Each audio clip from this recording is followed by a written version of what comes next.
అసెంబ్లీలో జరిగినటువంటి దురదృష్టవశాత్తు నిన్న జరిగినటువంటి నిజంగా కూడా నిన్న గౌరవ మాజీ మంత్రివర్యులు కేటీఆర్ గారు బడ్జెట్ మీద మాట్లాడుతూ ఉంటే అనవసరంగా గౌరవ ముఖ్యమంత్రి రేవంత్ రెడ్డి గారు కలగజేసుకొని నిజంగా మేడంని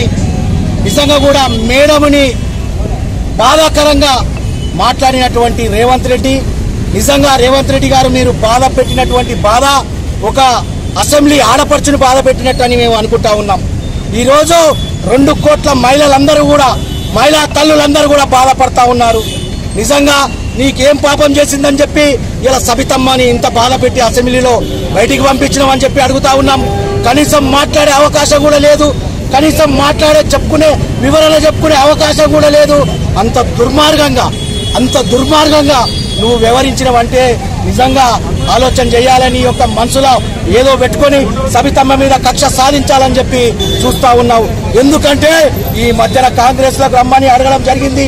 అందుకు రానందుకు సబితమ్మని కక్ష సాధింపు చెయ్యాలని చెప్పి ఒక దుర్మార్గంతో నువ్వు ఆలోచన చేసి అసెంబ్లీ లాభ పేరు తీసి నిజంగా కూడా ఆమె కాంగ్రెస్ లో ఉండి ఇక్కడ ఉండి అంత నాశనం చేసింది. అక్కడ పోయి మిమ్మల్ని కూడా జూబ్లీ బస్ స్టాండ్ పంపిస్తారని చెప్పి సంబోధించినావు. రేవంత్ రెడ్డి ఒక్కసారి ఆలోచన చేయి. రేవంత్ రెడ్డి ఈ రోజు రమ్మని కాంగ్రెస్ లకు ఆహ్వానించింది, నీకు భవిష్యత్తు ఉంటుంది, సీఎం అవుతావని ఆహ్వానించింది, ఆశీర్వదించింది. ఇలా సీఎం అయినవు. ఒకసారి ఆలోచన చెయ్యాలి. ఎందుకు సబితమ్మను మాట్లాడే ముందు ఒకసారి ఆలోచన చేయాలి. ఇవాళ సబితమ్మతో పెట్టుకున్న వాళ్ళు, సబితమ్మని దుర్మార్గంగా బాధ పెట్టిన వాళ్ళు ఎవరు బాగుపడలే, మీరు నాశనం అవుతారని చెప్పి కూడా ఈ సందర్భంగా తెలియజేస్తా ఉన్నాను. అమ్మవారి సాక్షి చెప్తా ఉన్నా, ఈ రోజు సబితమ్మ నమ్ముకున్న అమ్మవారి సాక్షిగా ఈ రోజు సబితమ్మని అనవసరంగా బాధ పెట్టిన వాళ్ళందరూ కూడా సర్వనాశనం కాక తప్పది. మీ యొక్క రాజకీయ సమాధి కట్టుకోక తప్పదని చెప్పి ఈ సందర్భంగా తెలియజేస్తా ఉన్నాం. అయ్యా పట్టి విక్రమార్క గారు, నువ్వు డిప్యూటీ సీఎం గారు ఒక గౌరవప్రదంలో మాట్లాడతావు అనుకున్నాం. కానీ నువ్వు మాట్లాడింది ఏందయ్యా? ఈ రోజు సిఎల్పిగా నాకు దళితునిగా సిఎల్పిగా అవకాశం ఇస్తే సబితమ్మ కాంగ్రెస్ ను వదిలి బీఆర్ఎస్ లో కలిసిందని చెప్తా ఉన్నావే. ఒకసారి ఆలోచన చెయ్యి. ఈ 5 సంవత్సరాలు ఏం చేసినావు పట్టి విక్రమార్క? 5 సంవత్సరాలు అయిపోయింది. మళ్ళా బీ ఫామ్ మీద సబితమ్మ గెలిచి అసెంబ్లీకి వచ్చినాక నీకు గుర్తొచ్చిందా? ఏం ముఖం పెట్టుకొని మాట్లాడుతున్నావంటవా? నీకేమన్నా సోయుల్ని మాట్లాడుతున్నావా? సోయి లేక మాట్లాడుతున్నావా? ప్రజాస్వామ్యాన్ని కూని చేసిందని మాట్లాడుతున్నావే. ఈ రోజు ప్రజాస్వామ్యాన్ని కూని చేయలేదు సబితమ్మ. ఆ రోజు బీఆర్ఎస్ లో కలిపెట్టప్పుడు పార్టీ యొక్క సిఎల్పిని రాజ్యాంగబద్ధంగా విలీనం చేసుకున్నటువంటి బీఆర్ఎస్ పార్టీ ఇవాళ రాజ్యాంగాన్ని అంటావు, ప్రజాస్వామ్యం అంటావు. ఈ రోజు నువ్వు ఎట్లా కలుపుకుంటున్నావు ఇలా కాంగ్రెస్ ఎమ్మెల్యేలని చెప్పి అడుగుతా ఉన్నా. నువ్వు ప్రజాస్వామ్యాన్ని కాపాడే వ్యక్తిని, నీకు సోయి లేదా? ఎట్లా కలుపుకుంటున్నావు? రాజ్యాంగబద్ధంగా కలుపుకుంటున్నావా? నీకు సోయిందా అని అడుగుతున్నా. మాట్లాడే ముందు జాగ్రత్త చూసి మాట్లాడండి. ఈ రోజు కాంగ్రెస్ నాయకులారా కాబడతారు. ఒకటే చెప్తా ఉన్నాం, ప్రజాస్వామ్యం దేశంలో, ప్రజాస్వామ్య రాష్ట్రంలో అందరము కూడా ఎన్నికవుతాం. ఒకరు ఓడిపోతారు, ఒకరు గెలుస్తారు. ప్రజాస్వామ్యబద్ధంగా ప్రజలకు కావలసినటువంటి అవసరాలను, కావలసినటువంటి మౌలిక సదుపాయాలను కంప్లీట్ చేసే, అభివృద్ధి చేసే దిశలో వెళ్ళాలి. కానీ ఈరోజు ఒక వ్యక్తిని, ఒక మహిళని చూడకుండా మీకు మహిళని టార్గెట్ చేయడము నిజంగా దురదృష్టకరం. ఈరోజు అసెంబ్లీ చేసినటువంటి దుర్మార్గమైన చర్య యావత్ తెలంగాణ ప్రజలు, మహిళా లోకమంతా చీ అని ఉమ్ముతా ఉంది మీ పైన. ఒక్కసారి ఆలోచన చేసుకోండి. ఈ రోజు సబితమ్మని మాట్లాడినటువంటి ఈ యొక్క తీరుని ఈరోజు పడక్పేట మున్సిపల్ కార్పొరేషన్ తరఫున, ఒక బీఆర్ఎస్ పార్టీ తరఫున తీవ్రంగా ఖండిస్తా ఉన్నాం.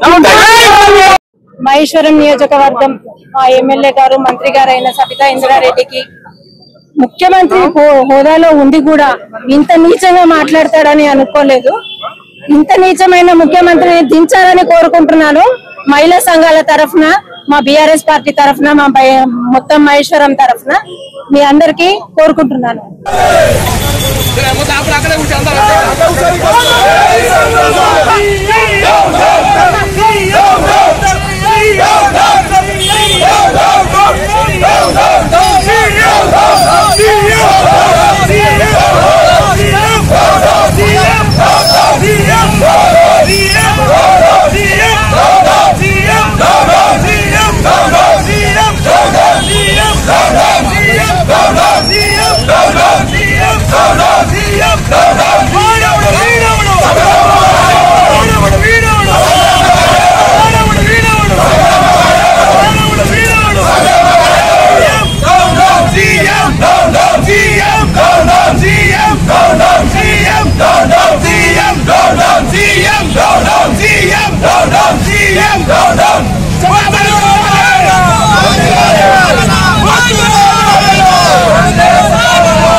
ఈ వీడియో మీకు నచ్చితే లైక్ చేయండి, షేర్ చేయండి, మా ఛానల్ ని సబ్స్క్రైబ్ చేయండి.